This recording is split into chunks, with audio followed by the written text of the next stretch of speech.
Hello and welcome back to the Nasty Metal Production channel here on YouTube, and welcome to another Friday review.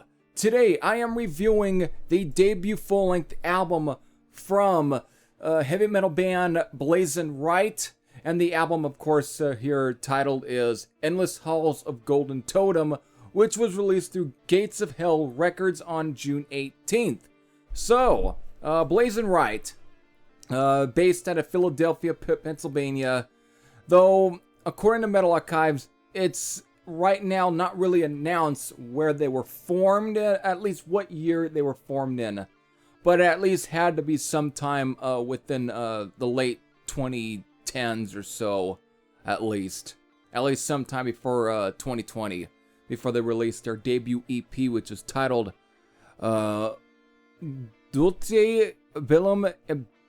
What the fuck? Inexpertise? EP? I don't know, I butchered the hell out of that. I apologize. But here we are though with their debut full-length album, Endless Halls of Golden Totem. So without further ado, let me get into my thoughts on this debut album from Blazon Rite. Okay.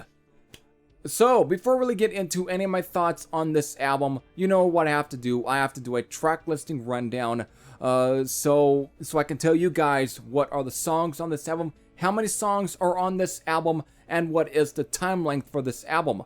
And so, we have at least about 8 songs here, and it all clocks in at 38 minutes and 8 seconds. So, these 8 songs are, it begins with Legends of Time and Eidolon. I think hopefully I pronounced that correct.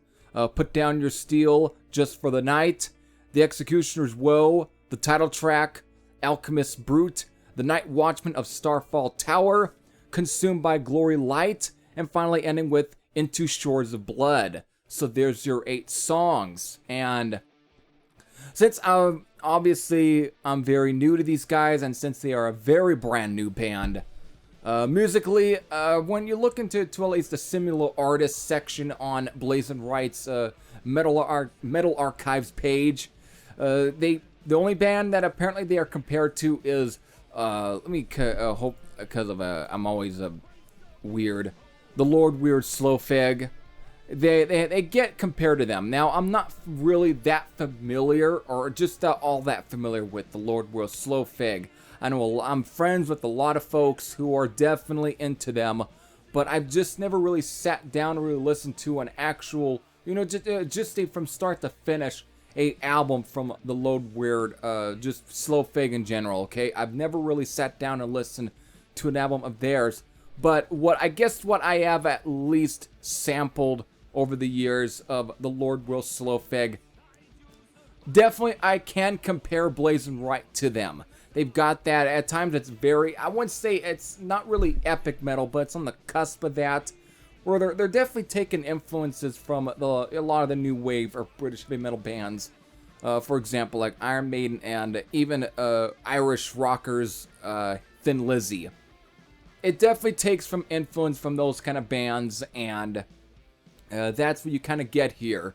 But it's all very well put together. There's really isn't a bad song here. Everything's strong. I mean, it begins with the strong number in Legends of Time and Eidolon, which does have this sort of almost mid-paced galloping kind of riff going on. But towards it does kind of pick up some pace more on. They definitely do.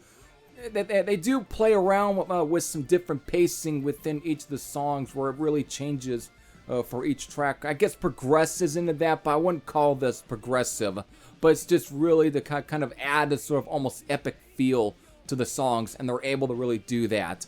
I was almost going to try and also compare these guys to Eternal Champion, but Eternal Champion are a lot more heavier or more darker. These guys definitely are more, I wouldn't say happy, but they're definitely more, just more energetic compared to Eternal Champion. Eternal Champion are like almost brooding, and they're heavier, so I really can't compare that to Eternal Champion. I just can't compare Blazon Rite to them, even though they're almost, you can say they kind of are in the same vicinity, but not really.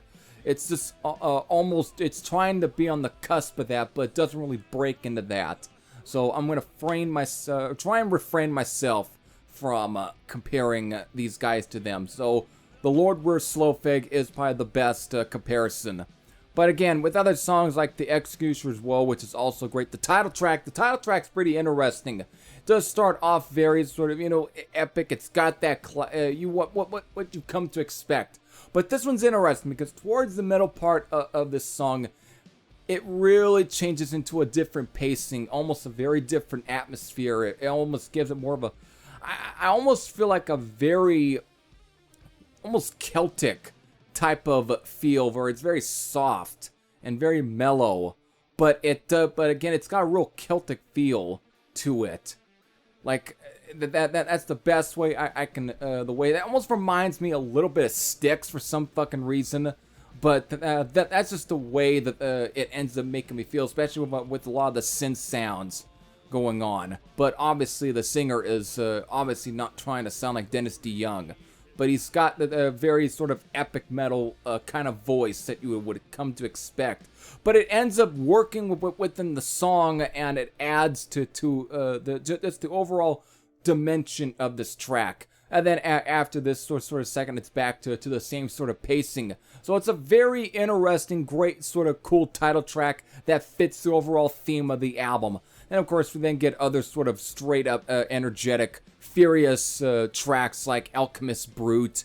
And of course, a little bit of like into like the Night Watchman of Starfall Tower has a very more sort of real classic heavy metal feel going on. Very much sort of early 80s sound. Great shit there too. But of course, it ends with Into Shores of Steel. This track, of course, begins with the sounds of rain, which obviously has to be very like what rain and ocean. I guess blood. I know I'm trying not to use the pun of raining blood, but I guess since the track is titled Into Shores of Blood, so I guess that's what the overall atmosphere of the beginning kind of gives way to.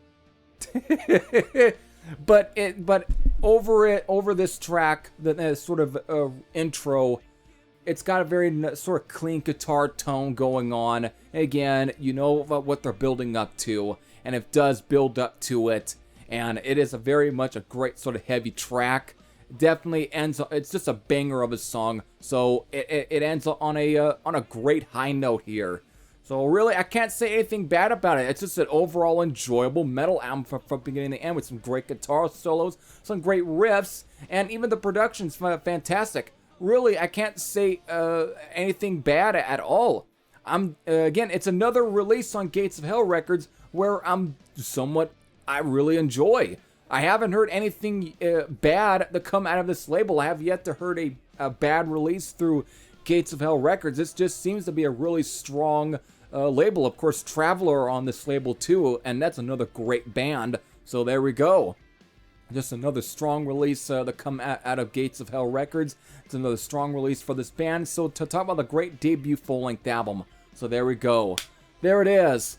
My thoughts on Endless Halls of Golden Totem, and my rating, since I have it written down over here, and of course, you know, I got my highlights.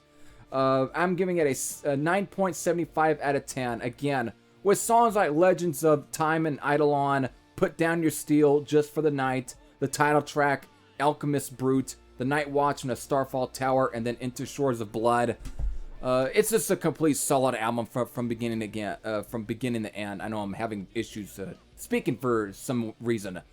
So, either way, I'm going to end it anyway. So, if this does sound like an album that you really would be into, I'm going to leave you a link to their Bandcamp page where you can listen to this album and also purchase this album physically. And I hope you do support Blazon Rite. So with that, I hope all of you enjoyed. This is Heavy Thrash saying I am out. And I'll see you all later. Take care, everyone.